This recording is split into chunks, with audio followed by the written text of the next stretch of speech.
শিল্পাঞ্চল এলাকা গাজীপুর ও আশুলিয়ায় অনির্দিষ্টকালের জন্য বন্ধ থাকা প্রায় সব কারখানা আজ খুলে দেওয়া হয়েছে। কাজে যোগ দিতে শুরু করেছে শ্রমিকরা, তবে এখনও বন্ধ রয়েছে নিশ্চিন্তপুর এলাকার আল মুসলিম অ্যাপারেলস। এদিকে গাজীপুরের সব শিল্প কারখানায় কাজে যোগ দিয়েছে শ্রমিকরা। গত কয়েকদিন নানা অজুহাতে বেশ কয়েকটি কারখানায় শ্রমিক অসন্তোষ এবং নিরাপত্তাজনিত কারণে কিছু সংখ্যক কারখানা বন্ধ রাখে কর্তৃপক্ষ।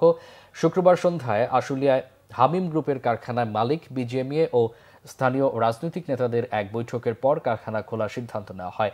এর আগে বৃহস্পতিবার খোলা রাখার পর শ্রমিকরা কাজে যোগ না দেওয়ায় কারখানাগুলো বন্ধ রাখে মালিকপক্ষ।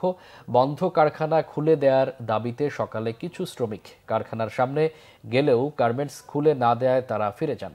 শিল্পাঞ্চলে মোতায়েন রয়েছে বিপুল সংখ্যক সেনাবাহিনী, পুলিশ ও বিজিবির সদস্যরা।